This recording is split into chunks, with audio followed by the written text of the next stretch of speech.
Good evening. Welcome. Thank you all for coming. I just want to start by saying I've been moved by the number of phone calls and emails I've received from people who are interested in this tribute, from a poet who read in the Elizabeth Bishop Memorial in 1979 in San Francisco, to a Brazilian professor of astronomy who had visited Bishop's house in Brazil. She's still winning readers and hearts. Before I begin, I would like to thank some people who made this event possible. The College of General Studies and the Humanities Foundation underwrite poetry events on campus, so to them and to Dean Linda Wells, our gratitude. The Poetry Society of America has offered great support, so thanks most especially to Alice Quinn and her staff. Daniel Pritchard at the Boston Review and Bill Pierce at Agni generously publicized the event. And Ron Patkiss of the Vassar College Library created the slideshow that you've been watching, and I'm grateful for his willingness to share it with us. Thanks also to Farrar, Straus, and Giroux for providing us with new editions of Bishop's work. A huge thank you to the 20 poets and scholars seated here before you, whose names are listed on your programs, for their willingness to participate in this centenary tribute. At BU, Professor Natalie McKnight deserves thanks for her assistance and support of all things poetry, as do Naomi Lomba-Gomes, Matt Durson, Tracy Nickerson, and Barbara Storella, all here at CGS. And I'm grateful to Jean Haidt of Barnes & Noble Bookstore, Nancy Mars of BU Productions, and the staff of Facilities and Catering who set this up before we arrived and will break it down after we left. Thank you to all. Let me tell you how the next 75 minutes will unfold. First, Jonathan Galassi, president and publisher of Farrar, Straus, and Giroux, will offer a few words to set the evening in motion. Then each of our speakers will speak in alphabetical order, reading a poem or some prose by Elizabeth Bishop. Let's welcome Jonathan Galassi. Thank you.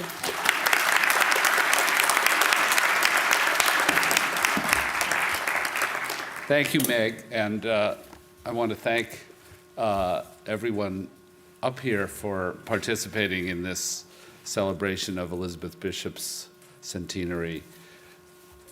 We felt that we should re-edit her work, and her 100th birthday seemed to be the appropriate hook for it, and so we have produced new editions of her poetry and prose, and the main editors of them are here tonight: Saskia Hamilton for the poetry and Lloyd Schwartz for the prose. And they had help from Frank Bedart, Elizabeth Bishop's executor, and together we wrestled with a lot of issues and problems and came up with books which I think are wonderful, and I hope you will get to know them. They'll be around for a long time. We also published a wonderful book that was originally the dissertation of Joelle Beal. It's the complete correspondence of Elizabeth Bishop with the New Yorker magazine. And there's no book like that I know of, where one writer has a relationship over 40 years with one magazine. It's a very, very funny and endearing book, and I hope you'll have a chance to enjoy that too. So let's listen to Elizabeth Bishop. Thank you for coming.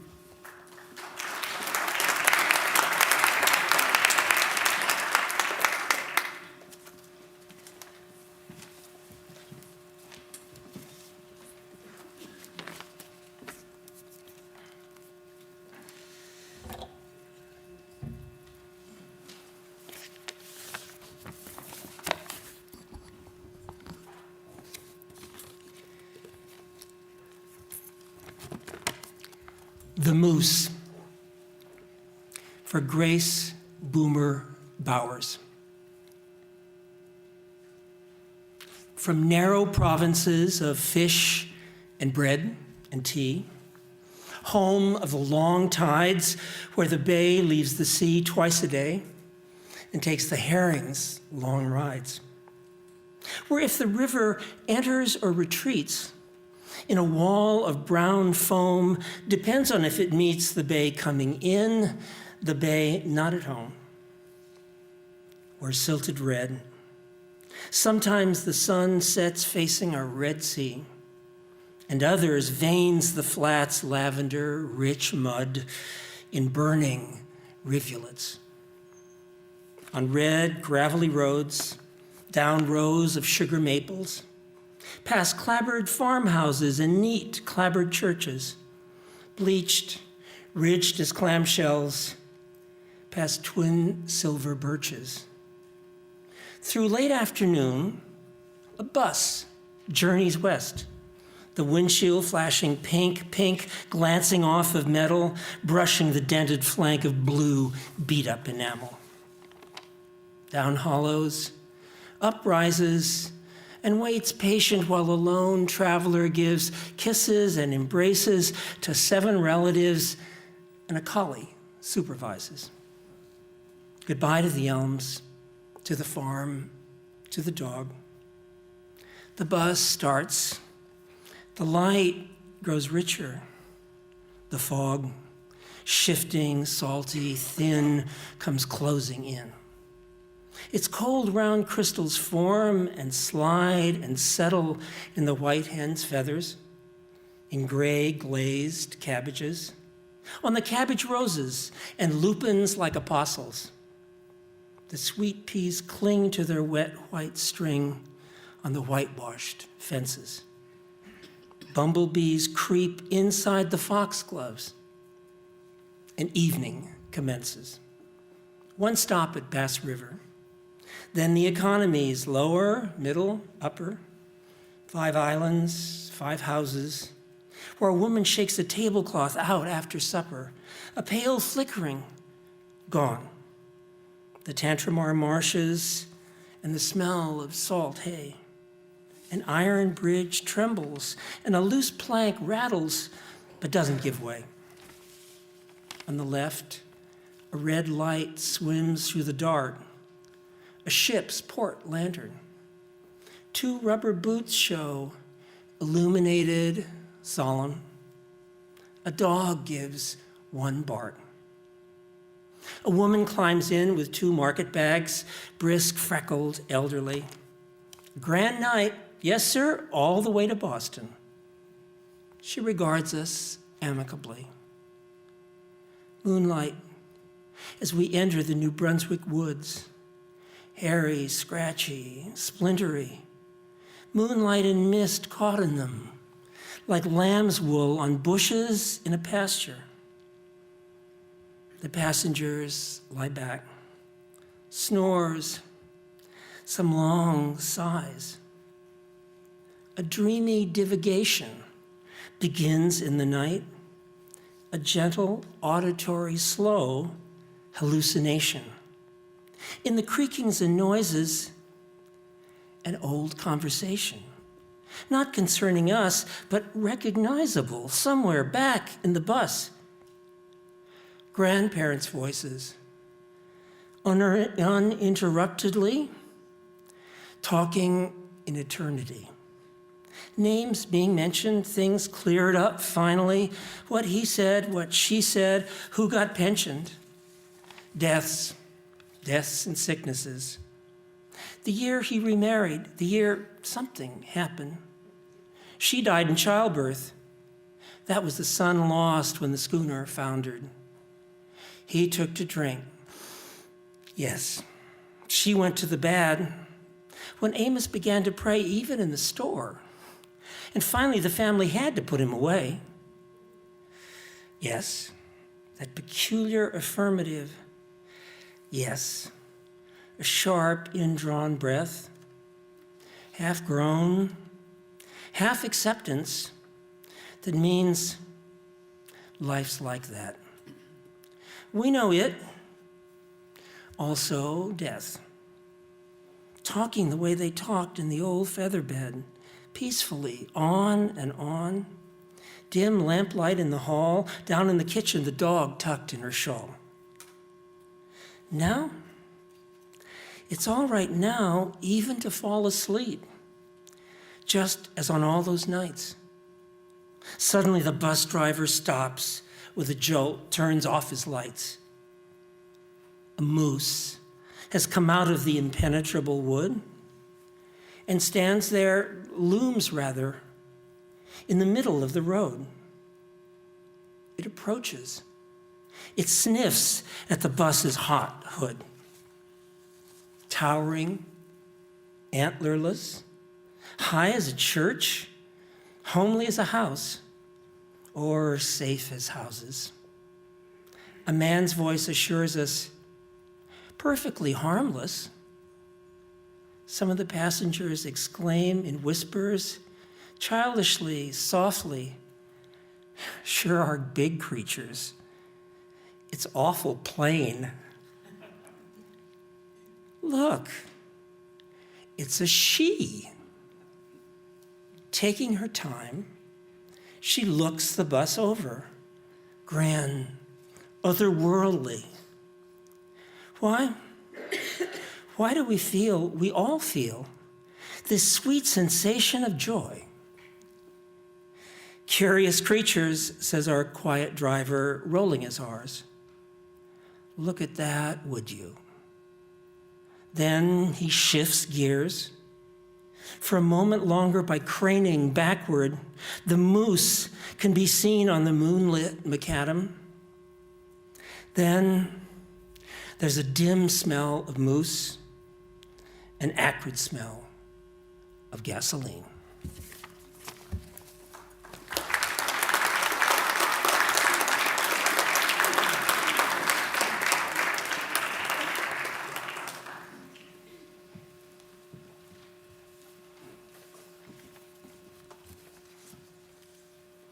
The shampoo. The still explosions on the rocks, the lichens grow by spreading gray concentric shocks. They have arranged to meet the rings around the moon, although within our memories they have not changed. And since the heavens will attend as long on us, you've been, dear friend, precipitate and pragmatical.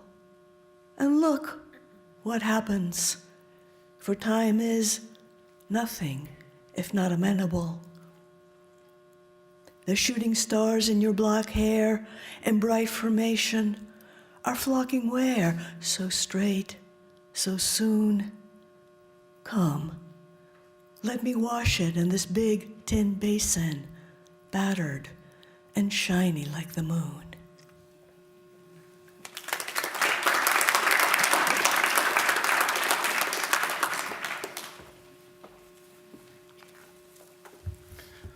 Filling station. Oh, but it is dirty. This little filling station, oil-soaked, oil-permeated to a disturbing overall black translucency. Be careful with that match. Father wears a dirty, oil-soaked monkey suit that cuts him under the arms, and several quick and saucy and greasy sons assist him. It's a family filling station, all quite thoroughly dirty. Do they live in the station? It has a cement porch behind the pumps, and on it a set of crushed and grease-impregnated wickerwork. On the wicker sofa, a dirty dog, quite comfy. Some comic books provide the only note of color, of certain color. They lie upon a big dim doily draping a tabaret, part of the set, beside a big hirsute begonia. Why the extraneous plant? Why the tabaret? Why, oh why, the doily? Embroidered in daisy stitch with marguerites, I think, and heavy with gray crochet. Somebody embroidered the doily. Somebody waters the plant, or oils it maybe. Somebody arranges the rows of cans so that they softly say, eso, so, to high-strung automobiles. Somebody loves us all.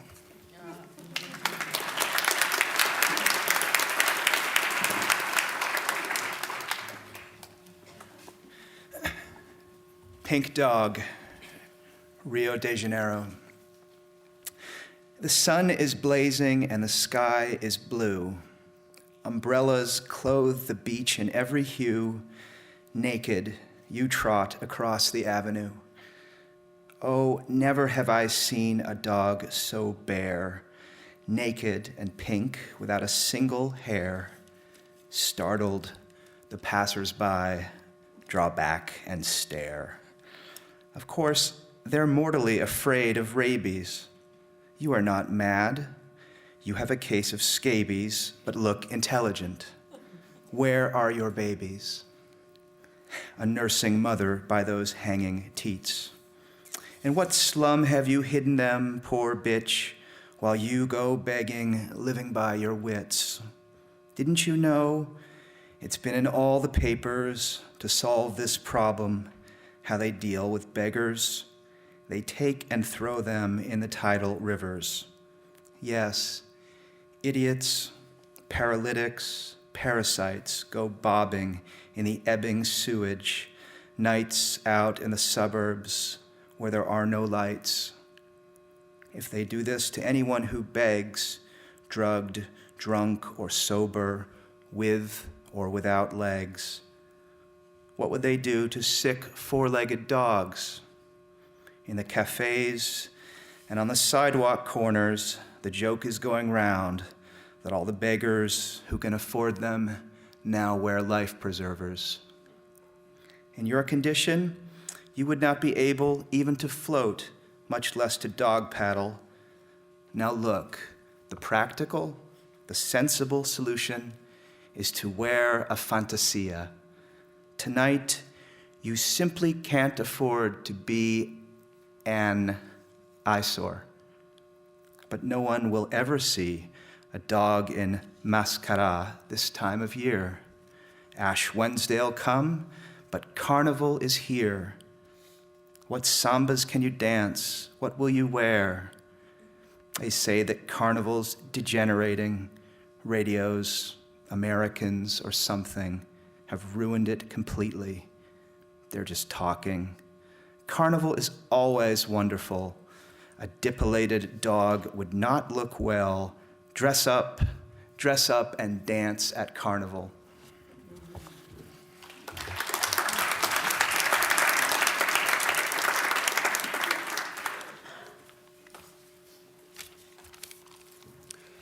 With one of the scariest days of the year, Valentine's Day, just a few days away, I chose a love poem, albeit a sad love poem.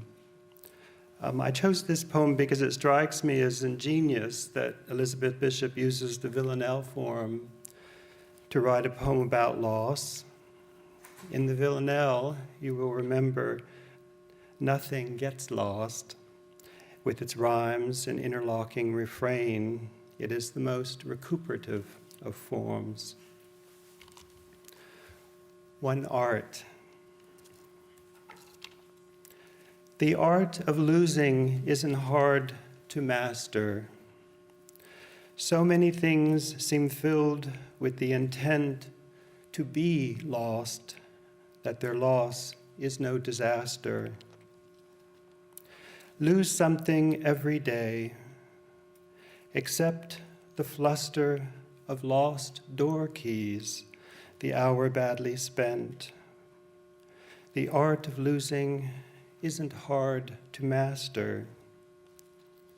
Then practice losing farther, losing faster, places and names, and where it was you meant to travel.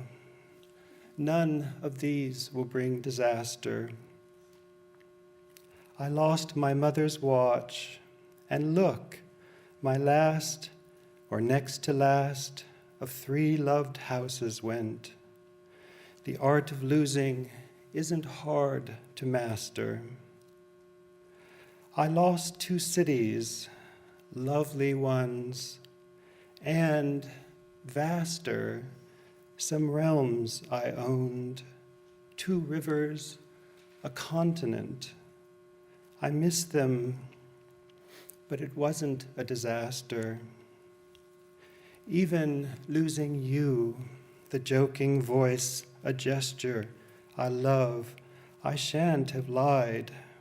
It's evident the art of losing's not too hard to master, though it may look like, write it like disaster.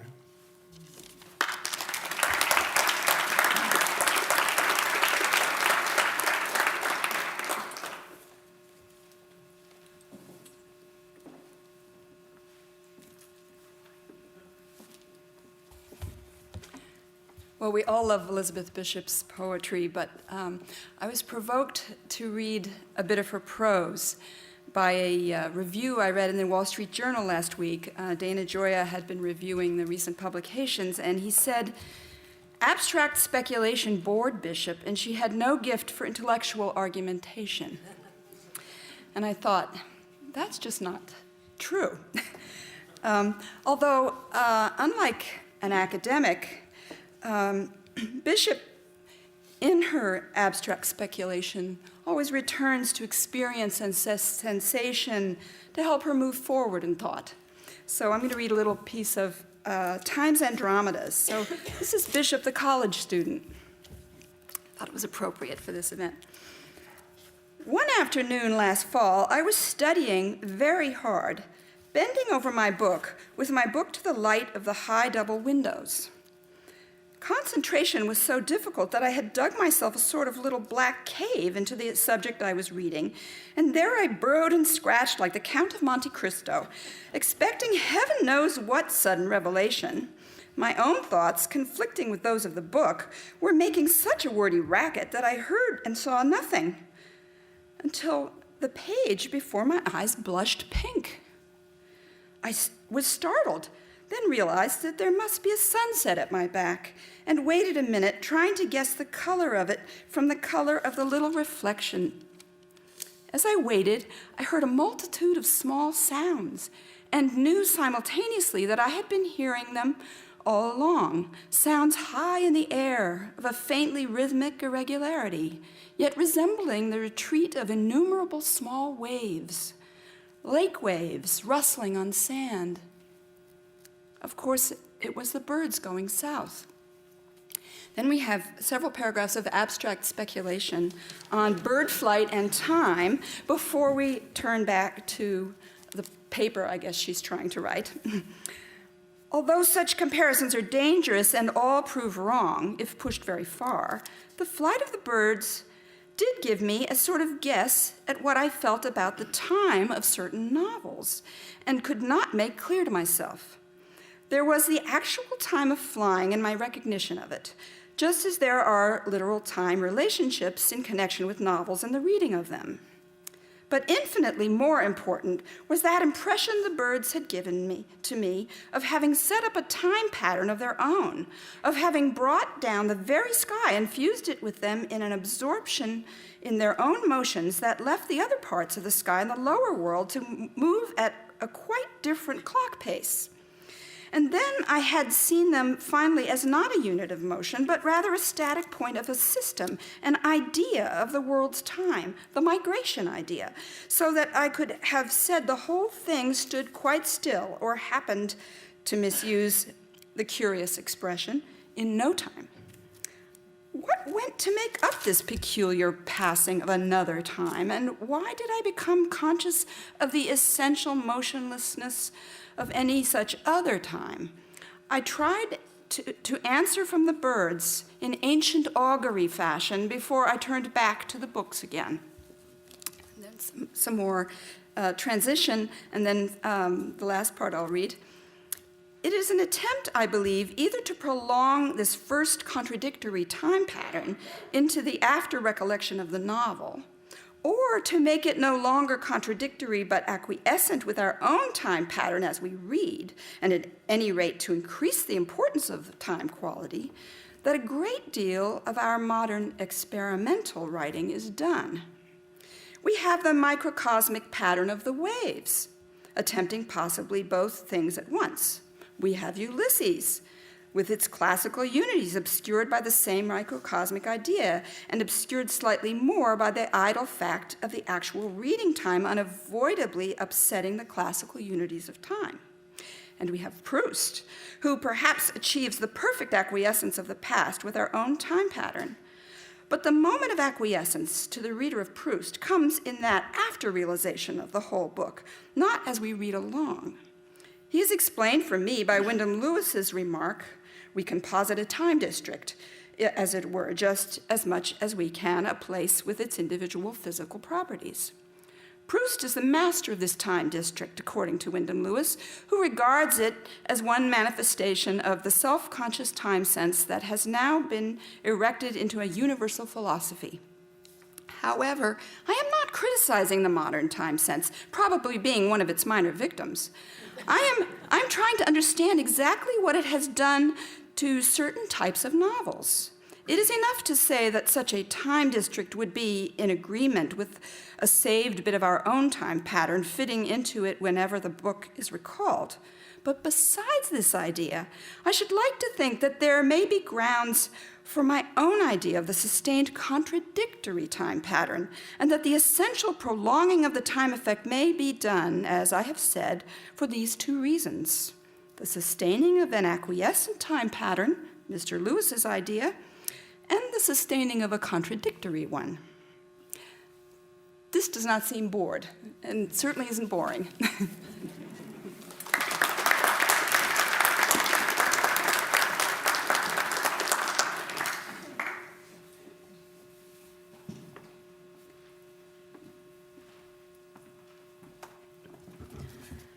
Squatters' children. On the unbreathing sides of hills they play, a speck-like girl and boy alone but near a speck-like house. The sun's suspended eye blinks casually, and then they wade gigantic waves of light and shade. A dancing yellow spot, a pup, attends them. Clouds are piling up. A storm piles up behind the house.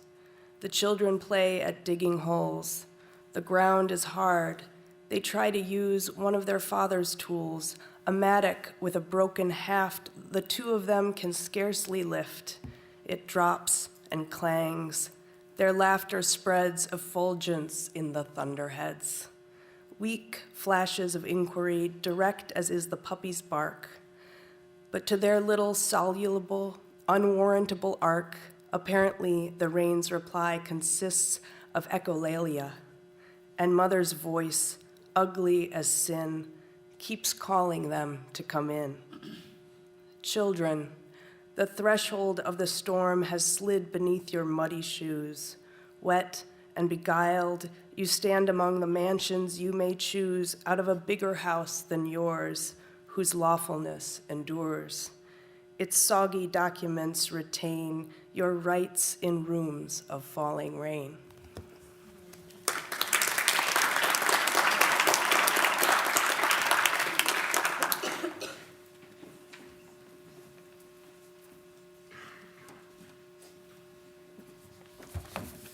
Crusoe in England. A new volcano has erupted, the papers say. And last week I was reading where some ship saw an island being born. At first a breath of steam 10 miles away, and then a black fleck, basalt probably, rose in the mate's binoculars and caught on the horizon like a fly. They named it, but my poor old island still unrediscovered, unrenameable. None of the books has ever got it right. Well, I had 52 miserable, small volcanoes I could climb with a few slithery strides. Volcanoes dead as ash heaps. I used to sit on the edge of the highest one and count the others standing up, naked and leaden, with their heads blown off. I'd think that if they were the size I thought volcanoes should be, then I had become a giant.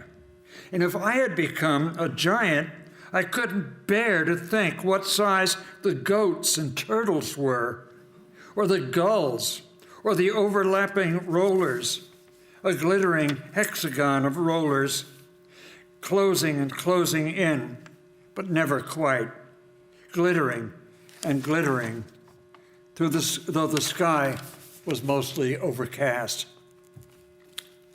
My island seemed to be a sort of cloud dump. All the hemisphere's leftover clouds arrived and hung above the craters. Their parched throats were hot to touch. Was that why it rained so much? And why sometimes the whole place hissed? The turtles lumbered by, high-domed, hissing like tea kettles. And I'd have given years or taken a few for any sort of kettle, of course. The folds of lava running out to sea would hiss. I'd turn, and then they'd prove to be more turtles. The beaches were all lava, variegated, black-red and white and gray. The marbled colors made a fine display.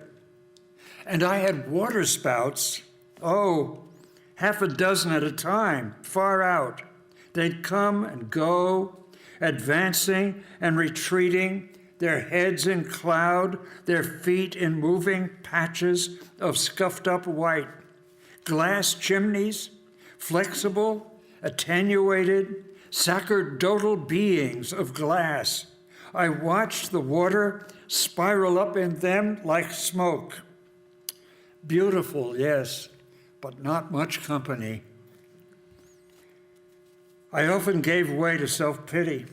Do I deserve this? I suppose I must. I wouldn't be here otherwise. Was there a moment when I actually chose this? I don't remember, but there could have been. What's wrong about self-pity anyway? With my legs dangling down familiarly over a crater's edge, I told myself pity should begin at home. So the more pity I felt, the more I felt at home. The sun set in the sea. The same odd sun rose from the sea, and there was one of it and one of me.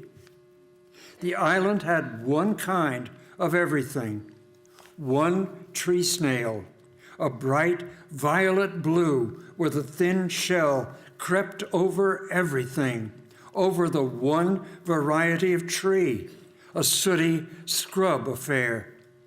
Snail shells lay under these in drifts, and at a distance you'd swear that they were beds of irises. There was one kind of berry, a dark red.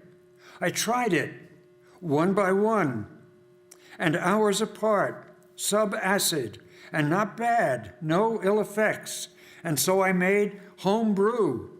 I'd drink the awful, fizzy, stinging stuff that went straight to my head and play my homemade flute. I think it had the weirdest scale on earth, and dizzy, hoop, and dance among the goats. Homemade, homemade. But aren't we all? I felt a deep affection for the smallest of my island industries. No, not exactly, since the smallest was a miserable philosophy. Because I didn't know enough.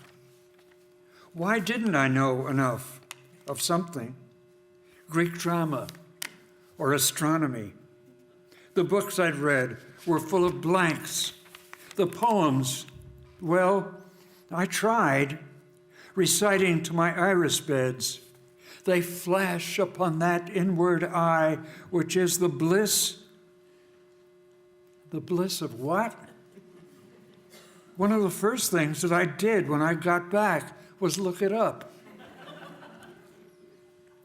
The island smelled of goat and guano.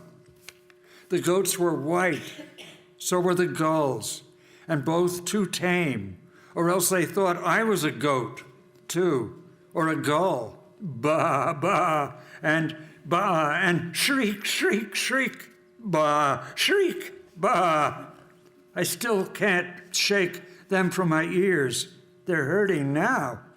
The questioning shrieks, the equivocal replies over a ground of hissing rain and hissing, ambulating turtles got on my nerves. When all the gulls flew up at once, they sounded like a big tree in a strong wind, its leaves. I'd shut my eyes and think about a tree, an oak, say, with real shade somewhere. I'd heard of cattle getting island sick. I thought the goats were one billy goat would stand on the volcano I'd christened Mont d'Espoir or Mount Despair. I'd time enough to play with names. And bleat and bleat and sniff the air. I'd grab his beard and look at him. His pupils, horizontal, narrowed up and expressed nothing, or a little malice. I got so tired of the very colors. One day I dyed a baby goat bright red with my red berries just to see something a little different. And then his mother wouldn't recognize him. Dreams were the worst. Of course, I dreamed of food and love, but they were pleasant rather than otherwise. But then I'd dream of things like slitting a baby's throat, mistaking it for a baby goat. I'd have nightmares of other islands stretching away from mine, infinities of islands, islands spawning islands, like frogs' eggs turning into pollywogs of islands, knowing that I had to live on each and every one eventually for ages, registering their flora, their fauna, their geography. Just when I thought I couldn't stand it, another minute longer, Friday came. Accounts of that have everything all wrong. Friday was nice. Friday was nice, and we were friends. If only he had been a woman. I wanted to propagate my kind, and so did he, I think, poor boy. He'd pet the baby goats sometimes and race with them or carry one around. Pretty to watch. He had a pretty body. And then one day they came and took us off. Now I live here, another island that doesn't seem like one, but who decides? My blood was full of them. My brain bred islands. But that archipelago had petered out. I'm old.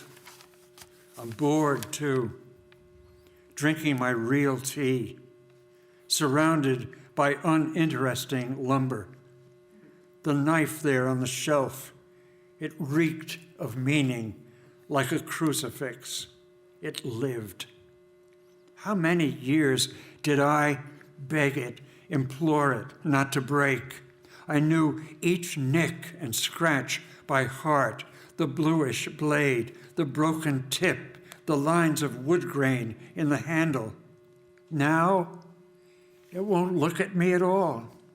The living soul has dribbled away. My eyes rest on it and pass on. The local museums asked me to leave everything to them, the flute, the knife, the shriveled shoes, my shedding goatskin trousers, moths have got in the fur, the parasol that took me such a time, remembering the way the ribs should go. It still will work, but folded up, looks like a plucked and skinny fowl. How can anyone want such things? And Friday, my dear Friday, died of measles 17 years ago come March.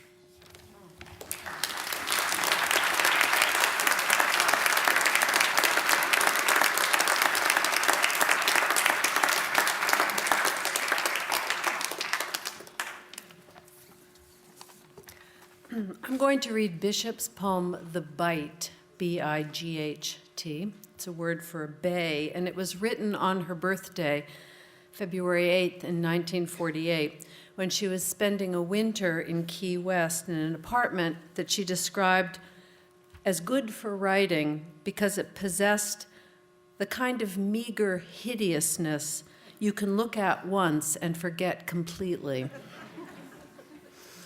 This is from a letter to Robert Lowell. In the same letter, Bishop goes on to write, when somebody says beautiful about Key West, you should really take it with a grain of salt until you've seen it for yourself. In general, it is really awful. And the last two lines of this poem are the inscription on Bishop's grave. The Bight. On my birthday. At low tide like this, how sheer the water is. White, crumbling ribs of marl protrude and glare, and the boats are dry, the pilings are dry as matches, absorbing rather than being absorbed. The water in the Bight doesn't wet anything. The color of the color of the gas flame turned as low as possible. One can smell it turning to gas. If one were Baudelaire, one could probably hear it turning to marimba music. The little ochre dredge at work off the end of the dock already plays the dry, perfectly offbeat claves. The birds are outsize. Pelicans crash into this peculiar gas, unnecessarily hard. It seems to me like pickaxes, rarely coming up with anything to show for it, and going off with humorous elbowings. Black and white man-of-war birds soar on impalpable drafts and open their tails like scissors on the curves or tense them like wishbones till they tremble. The frowsy sponge boats keep coming in with the obliging air of retrievers, bristling with jackstraw gaffs and hooks and decorated with baubles of sponges. There is a fence of chicken wire along the dock where glinting, like little plowshares, the blue-gray shark tails are hung up to dry for the Chinese restaurant trade. Some of the little white boats are still piled up against each other or lie on their sides, stove in, and not yet salvaged, if they ever will be, from the last bad storm, like torn open, unanswered letters. The Bight is littered with old correspondences. Click, click goes the dredge and brings up a dripping jawful of marl. All the untidy activity continues, awful but cheerful.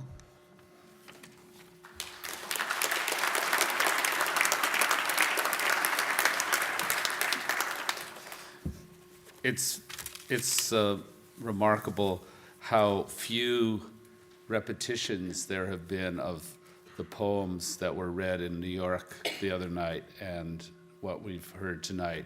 We did hear Crusoe in England and The Bight, but otherwise we didn't hear any of these other wonderful poems. There's so many different aspects to Elizabeth Bishop's work that, and I want to extend that range by reading a poem in a very different key from the others we've heard. It's called Letter to NY, to Louise Crane. And that's all I'll say about it. In your next letter, I wish you'd say where you are going and what you are doing. How are the plays, and after the plays, what other pleasures you're pursuing. Taking cabs in the middle of the night, driving as if to save your soul, where the road goes round and round the park, and the meter glares like a moral owl, and the trees look so queer and green standing alone in big black caves, and suddenly you're in a different place where everything seems to happen in waves, and most of the jokes you just can't catch, like dirty words rubbed off a slate, and the songs are loud but somehow dim, and it gets so terribly late. And coming out of the brownstone house to the gray sidewalk, the watered street, one side of the building rises with the sun, like a glistening field of wheat. Wheat, not oat steer. I'm afraid if it's wheat, it's none of your sowing. Nevertheless, I'd like to know what you are doing and where you are going.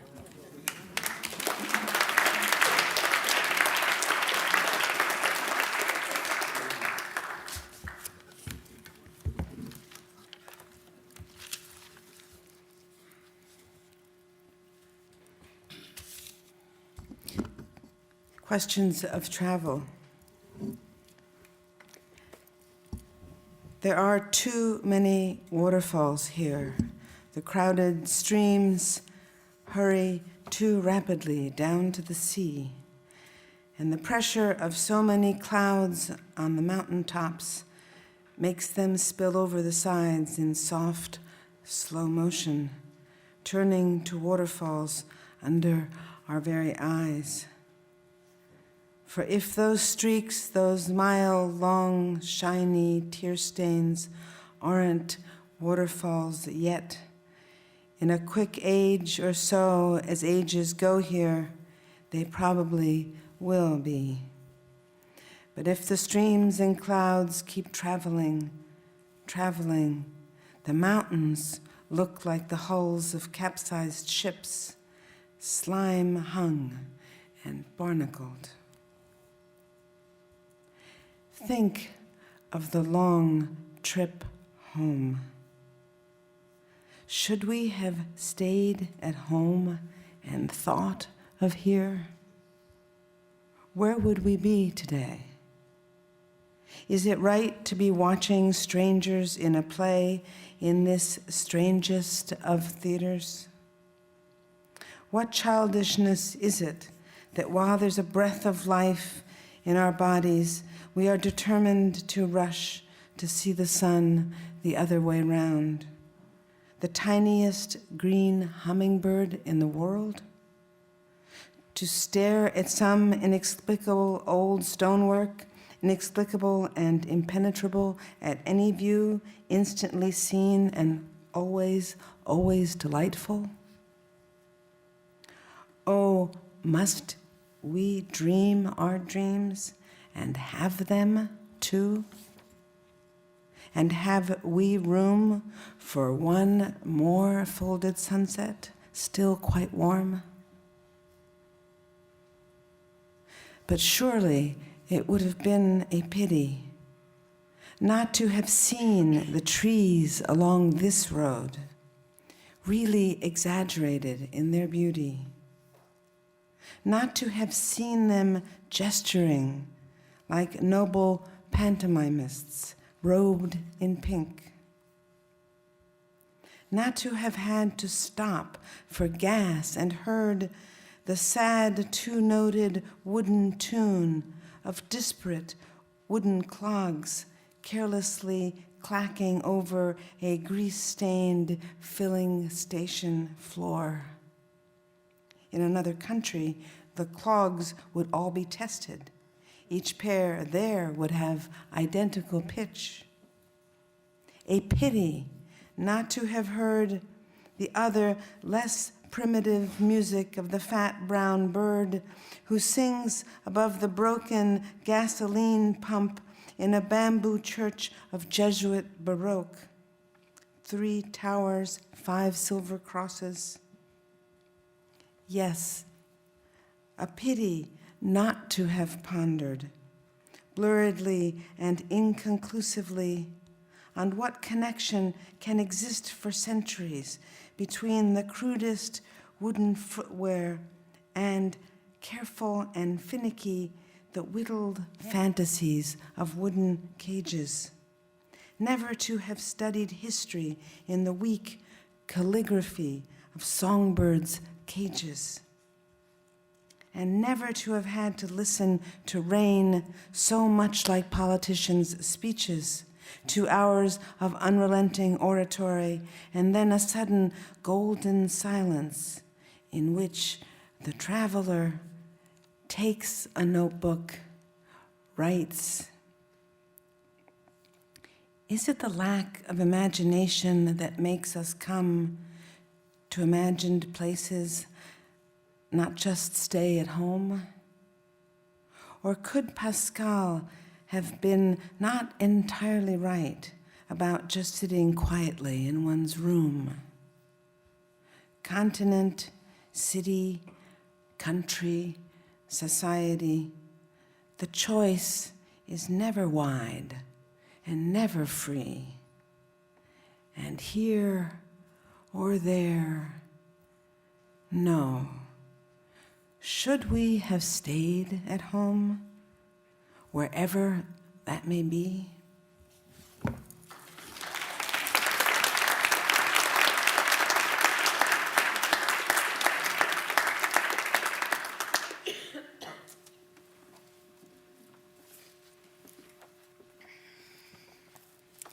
I have the honor of reading this perfect poem, Sandpiper. The roaring alongside he takes for granted, and that every so often the world is bound to shake. He runs to the south, finical, awkward, in a state of controlled panic, a student of Blake. The beach hisses like fat. On his left, a sheet of interrupting water comes and goes and glazes over his dark and brittle feet. He runs straight through it, watching his toes, watching rather the spaces of sand between them, where no detail too small, the Atlantic drains rapidly backwards and downwards. As he runs, he stares at the dragging grains. The world is a mist, and then the world is minute and vast and clear. The tide is higher or lower. He couldn't tell you which. His beak is focused. He is preoccupied, looking for something. Poor bird, he is obsessed. The millions of grains are black, white, tan, and gray, mixed with quartz grains, rose, and amethyst.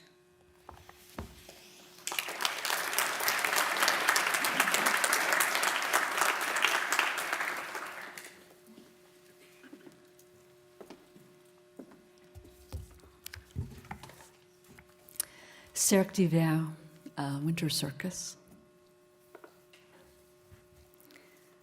Across the floor flits the mechanical toy, fit for a king of several centuries back. A little circus horse with real white hair. His eyes are glossy black. He bears a little dancer on his back.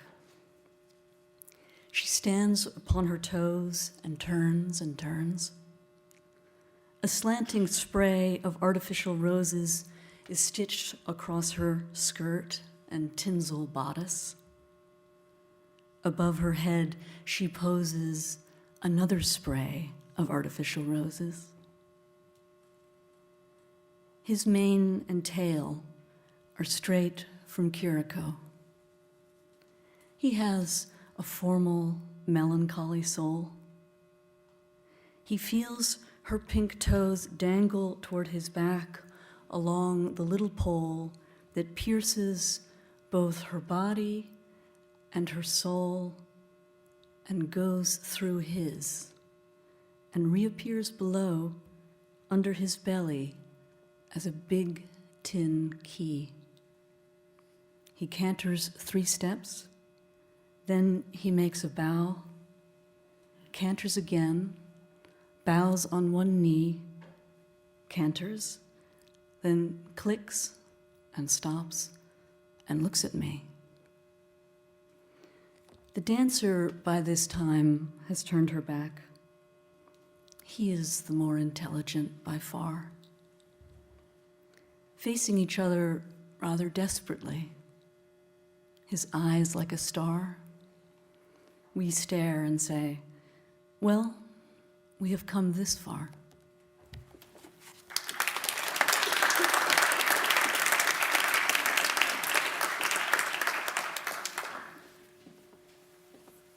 It was Meg Tyler's idea that we try to represent all sides of Bishop's work, so I'm going to read one of her translations.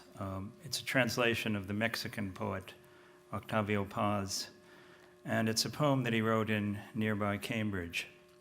It's called January 1st. The year's doors open like those of language toward the unknown. Last night you told me, tomorrow we shall have to think up signs, sketch a landscape, fabricate a plan on the double page of day and paper. Tomorrow we shall have to invent once more the reality of this world. I opened my eyes late. For a second of a second, I felt what the Aztec felt on the crest of the promontory, lying in wait for time's uncertain return through cracks in the horizon. But no, the year had returned. It filled all the room, and my look almost touched it. Time, with no help from us, had placed in exactly the same order as yesterday, houses in the empty street, snow on the houses, silence on the snow. You were beside me, still asleep. The day had invented you, but you hadn't yet accepted being invented by the day. No, possibly my being invented either. You were in another day. You were beside me, and I saw you, like the snow, asleep among appearances. Time, with no help from us, invents houses, streets, trees, and sleeping women. When you open your eyes, we'll walk once more among the hours and their inventions. We'll walk among appearances and bear witness to time and its conjugations. Perhaps we'll open the day's doors, and then we shall enter the unknown.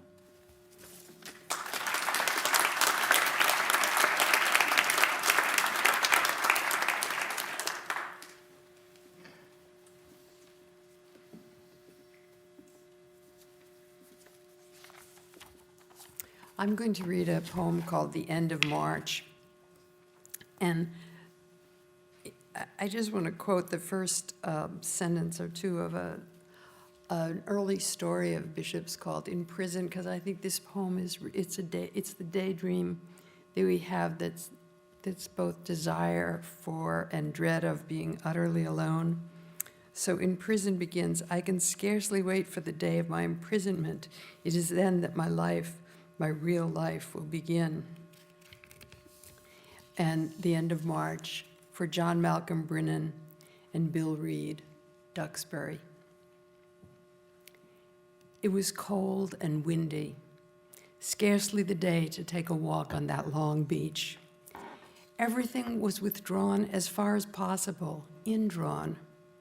The tide far out, the ocean shrunken, seabirds in ones or twos. The rackety, icy offshore wind numbed our faces on one side, disrupted the formation of a lone flight of Canada geese, and blew back the low, inaudible rollers in upright, steely mist. The sky was darker than the water. It was the color of mutton fat jade. Along the wet sand in rubber boots, we followed a track of big dog prints, so big they were more like lion prints. Then we came on lengths and lengths, endless, of wet white string, looping up to the tide line, down to the water, over and over. Finally, they did end. A thick white snarl, man-size, awash, rising on every wave, a sodden ghost, falling back, sodden, giving up the ghost. A kite string, but no kite. I wanted to get as far as my proto-dream house, my crypto-dream house, that crooked box set up on pilings, shingled green, a sort of artichoke of a house, but greener, boiled with bicarbonate of soda, protected from spring tides by a palisade of, are they railroad ties? Many things about this place are dubious. I'd like to retire there and do nothing, or nothing much, forever in 2 bare rooms, look through binoculars, read boring books, old, long, long books, and write down useless notes, talk to myself, and, foggy days, watch the droplets slipping heavy with light. At night, a grog à l'américaine. I'd blaze it with a kitchen match, and lovely diaphanous blue flame would waver, doubled on the window. There must be a stove. There is a chimney, askew, but braced with wires, and electricity, possibly. At least at the back, another wire limply leashes the whole affair to something off behind the dunes. A light to read by, perfect, but impossible. And that day, the wind was much too cold even to get that far, and of course, the house was boarded up. On the way back, our faces froze on the other side. The sun came out for just a minute, set in their bezels of sand. The drab, damp, scattered stones were multicolored, and all those high enough threw out long shadows, individual shadows, then pulled them in again. They could have been teasing the lion's son, except that now he was behind them, a son who'd walked the beach the last low tide, making those big, majestic paw prints, who perhaps had batted a kite out of the sky to play with.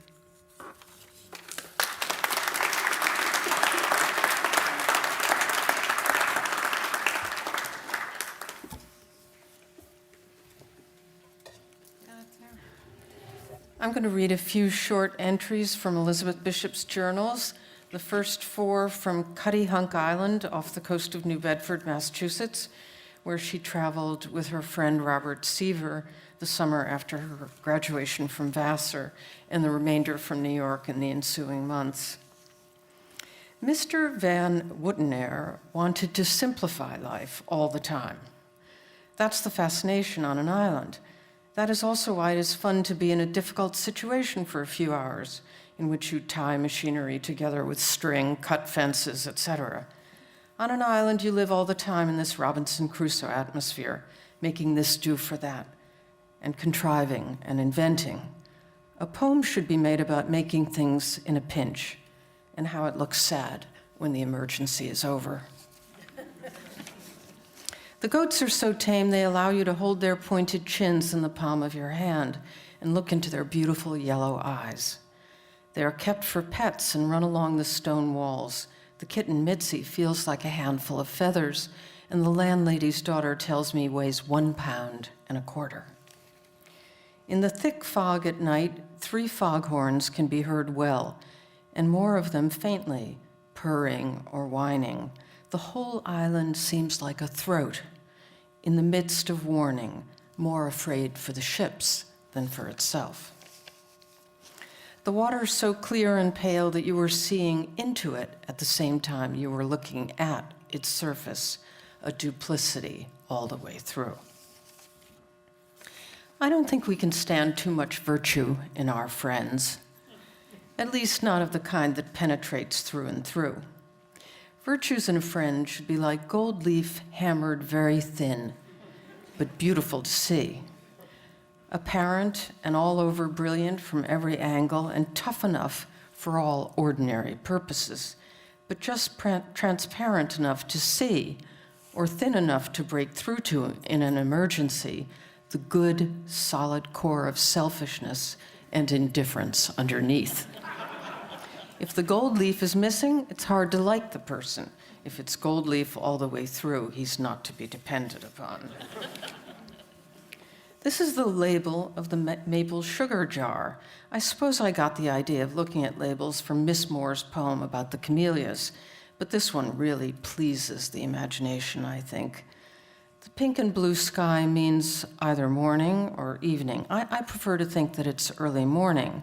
The sun is neatly coming up that way, and the snow is still cold and blue. It is almost enough to infatuate one with the life of the sugar camp.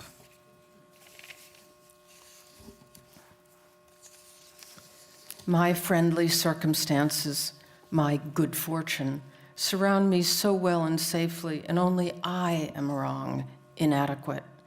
It is a situation like one of those solid crystal balls with little silvery objects inside, thick, clear, appropriate glass. Only the little object, me, is sadly flawed and shown off as inferior to its setting. I think that Spender says Henry James is vulgar because, like Austen, he never mentions sex. This is probably true.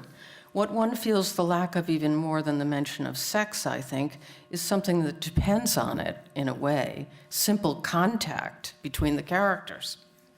Their flesh is reticent. One feels it to be chilly. I mean, in their beautiful swimming intercourse, they rarely touch, and when they do brush each other, James makes it such an occasion, has to throw in a lot more of the fluid to surround, to cool. As I wrote that, I discovered I had fleas.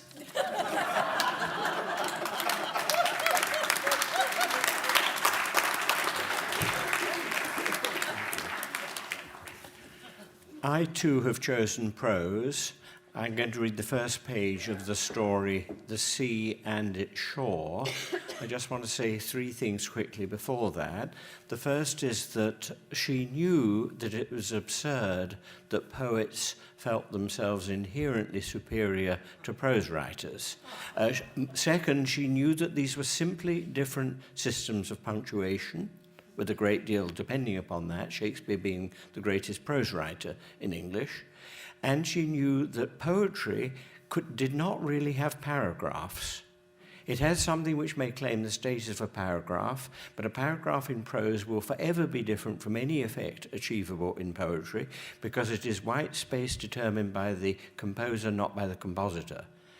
So that when line endings matter, paragraph endings cannot ever matter in the same way as they do within prose. Lastly, so I know I've gone beyond 2 and 3. Lastly, she knew that prose could accommodate quotations from poetry in a way that poetry cannot accommodate quotations from prose on the scale that would establish it as prose through paragraphs. These are very, very important. So her best prose, which we've heard lovely instances of, knows these things. the first page of The Sea and Its Shore. Once on one of our large public beaches, a man was appointed to keep the sand free from papers. For this purpose, he was given a stick or staff with a long polished wire nail set in the end. Since he worked only at night when the beach was deserted, he was also given a lantern to carry. The rest of his equipment consisted of a big wire basket to burn the papers in, a box of matches for setting fire to them, and a house. This house was very interesting. It was of wood with a pitched roof about 4 by 4 by 6 feet, set on pegs stuck in the sand. There was no window, no door set in the door frame, and nothing at all inside.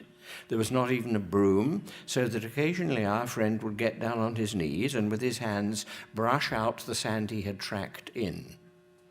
When the wind along the beach became too strong or too cold, or when he was tired or when he wanted to read, he sat in the house. He either let his legs hang over the doorsill or doubled them up under him inside. As a house, it was more like an idea of a house than a real one. It could have stood at either end of a scale of ideas of houses. It could have been a child's perfect playhouse or an adult's ideal house, since everything that makes most houses nuisances had been done away with. It was a shelter, but not for living in, for thinking in. It was to the ordinary house what the ceremonial thinking cap is to the ordinary hat. Of course, according to the laws of nature, a beach should be able to keep itself clean, as cats do. We have all observed the moving waters at their priest-like task of pure ablution round Earth's human shore. But the tempo of modern life is too rapid. Our presses turn out too much paper covered with print, which somehow makes its way to our seas and their shores, for nature to take care of herself. So Mr. Boomer, Edwin Boomer, might almost be said to have joined the priesthood.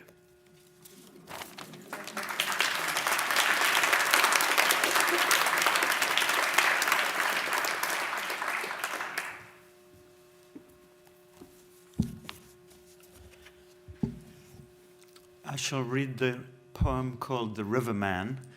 It has a brief prefatory prose paragraph.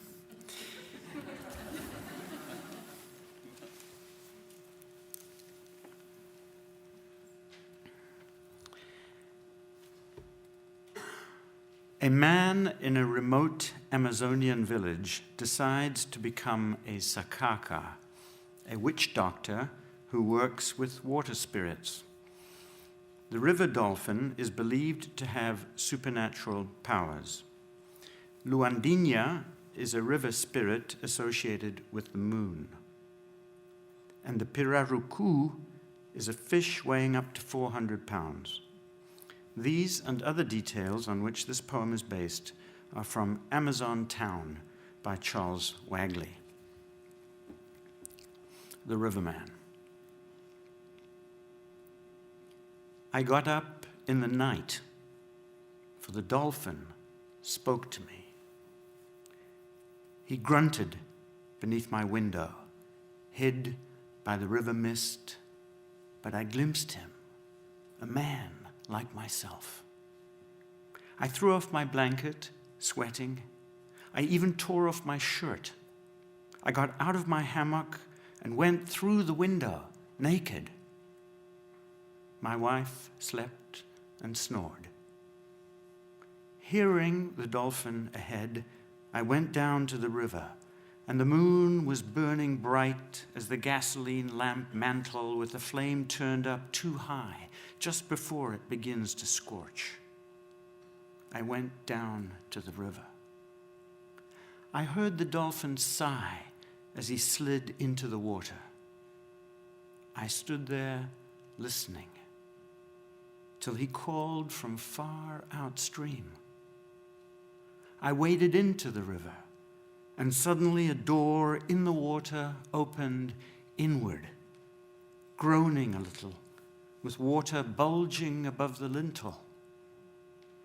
I looked back at my house, white as a piece of washing forgotten on the bank, And I thought once of my wife, but I knew what I was doing.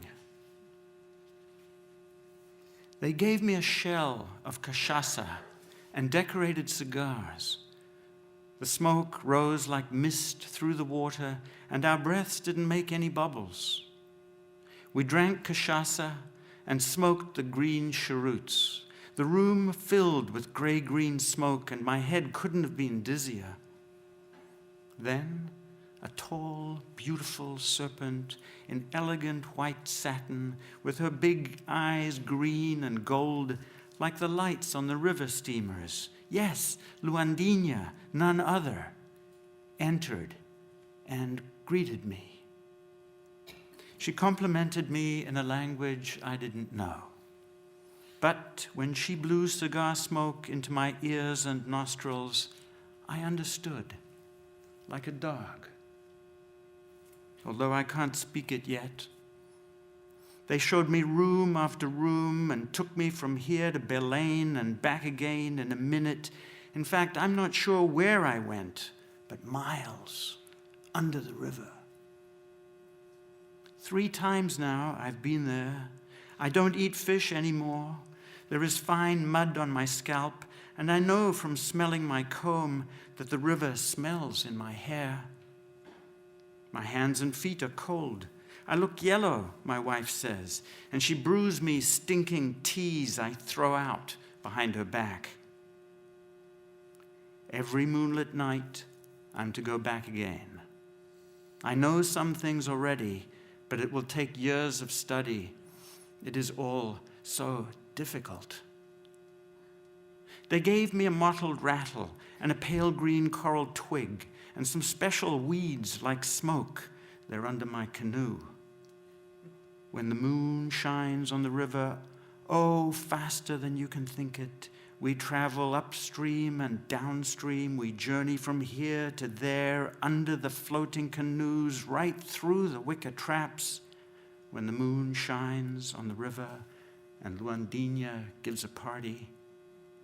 3 times now I've attended. Her rooms shine like silver with the light from overhead, a steady stream of light, like at the cinema. I need a virgin mirror no one's ever looked at, that's never looked back at anyone, to flash up the spirit's eyes and help me recognize them. The storekeeper offered me a box of little mirrors, but each time I picked one up, a neighbor looked over my shoulder, and then that one was spoiled. Spoiled, that is, for anything but the girls to look at their mouths in, to examine their teeth and smiles. Why shouldn't I be ambitious? I sincerely desire to be a serious sakaka, like Fortunato Pombo or Lucio or even the great Joaquim Sakaka. Look, it stands to reason that everything we need can be obtained from the river. It drains the jungles. It draws from trees and plants and rocks from half around the world. It draws from the very heart of the earth the remedy for each of the diseases. One just has to know how to find it. But everything must be there, in that magic mud, beneath the multitudes of fish, deadly or innocent, the giant pirarucus, the turtles and crocodiles, tree trunks and sunk canoes, with the crayfish, with the worms with tiny electric eyes turning on and off and on. The river breathes in salt and breathes it out again, and all is sweetness there in the deep, enchanted silt. When the moon burns white and the river makes that sound like a primus pumped up high, that fast high whispering like 100 people at once, I'll be there below. As the turtle rattle hisses and the coral gives the sign, traveling fast as a wish with my magic cloak of fish, swerving as I swerve, following the veins the river's long, long veins to find the pure elixirs. Godfathers and cousins, your canoes are over my head. I hear your voices talking. You can peer down and down or dredge the river bottom, but never, never catch me. When the moon shines and the river lies across the earth and sucks it like a child, then I will go to work to get you health and money. The dolphin singled me out. Luandina seconded it.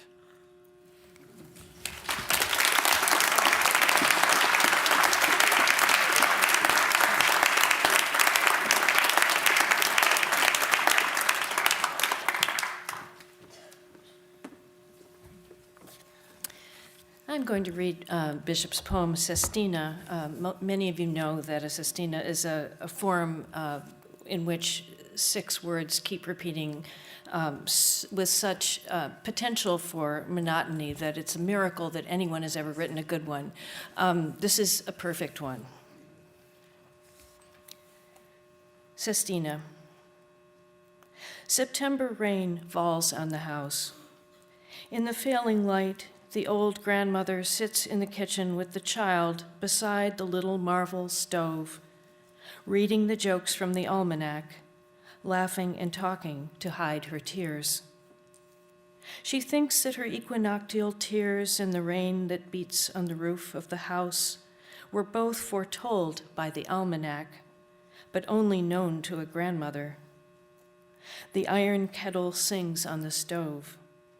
She cuts some bread and says to the child, "It's time for tea now." But the child is watching the tea kettle's small, hard tears dance like mad on the hot black stove, the way the rain must dance on the house. Tidying up, the old grandmother hangs up the clever almanac on its string.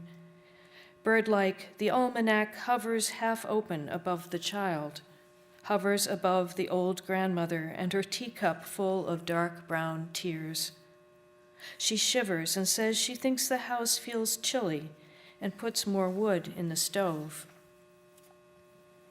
"It was to be," says the marble stove. "I know what I know," says the almanac. With crayons, the child draws a rigid house and a winding pathway. Then the child puts in a man with buttons like tears and shows it proudly to the grandmother. But secretly, while the grandmother busies herself about the stove, the little moons fall down like tears from between the pages of the almanac into the flower bed the child has carefully placed in the front of the house. "Time to plant tears," says the almanac. The grandmother sings to the marvelous stove, and the child draws another inscrutable house.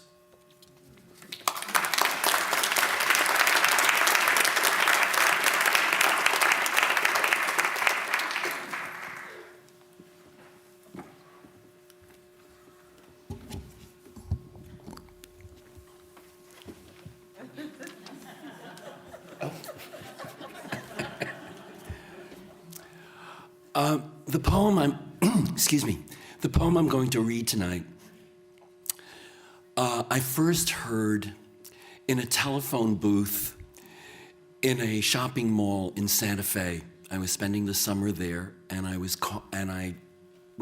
keeping in regular touch with Frank Bedard, who was in Cambridge. And Frank said, "Have you seen this week's New Yorker?" And I hadn't. And he said, "There's a wonderful new poem in it by Elizabeth Bishop. Can I read it to you?" Sure. And he read me the poem. And at the end of the reading, there I was in this telephone booth in a shopping mall in Santa Fe, in tears. I think not only because I was so moved by the poem, but because I just felt so lucky to be in a world where a great new poem by Elizabeth Bishop could come into existence.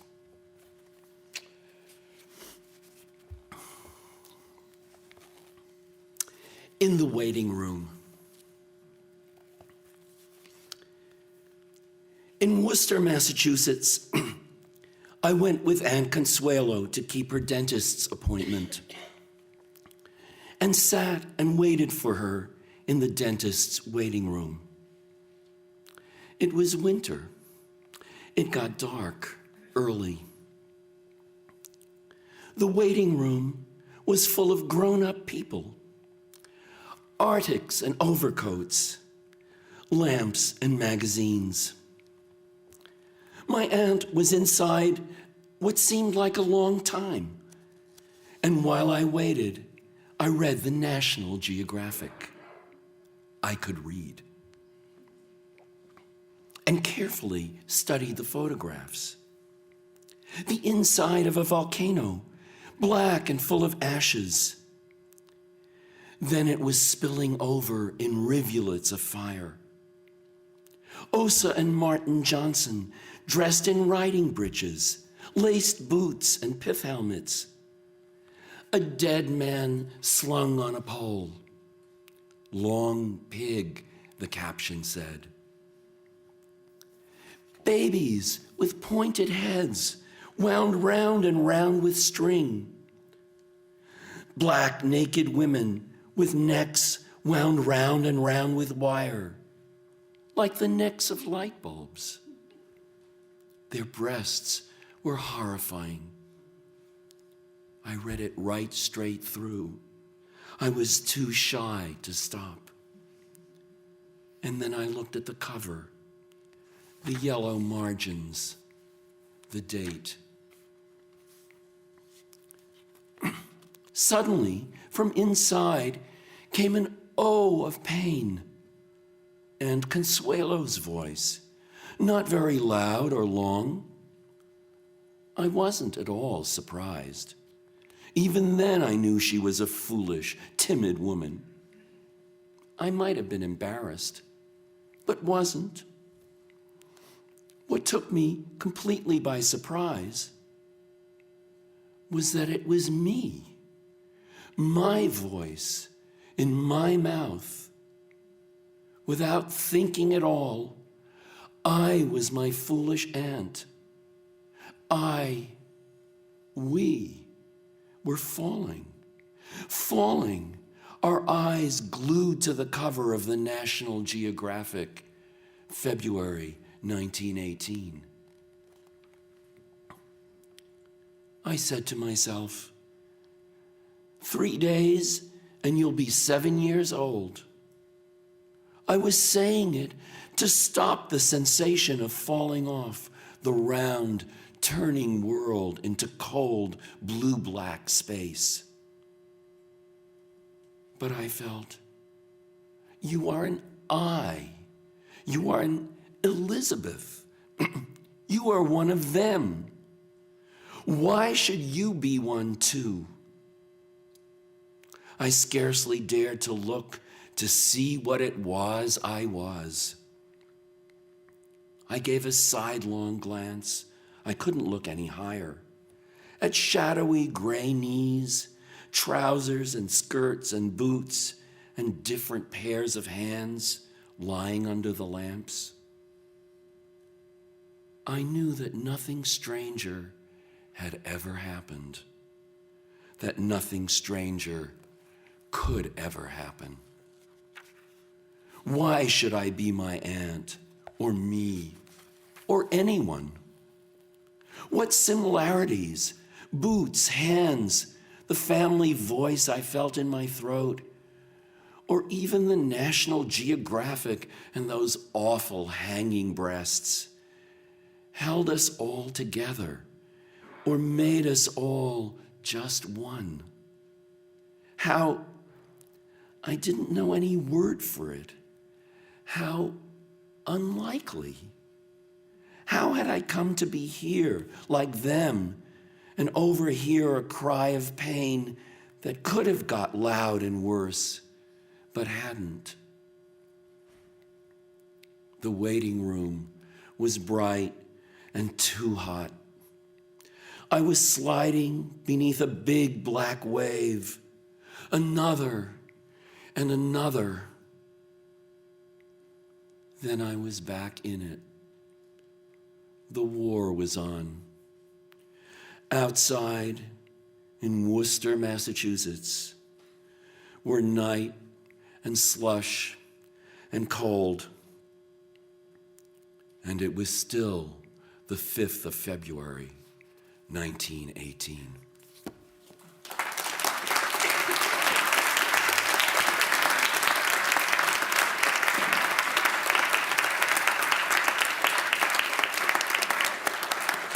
Thank you. Thank you for those readings. I don't think I've ever heard so many poems I love by all the voices I love deeply. Thank you. Please join us for a reception in the room behind the auditorium. I know it's cold in here. There's wine in there. Thank you.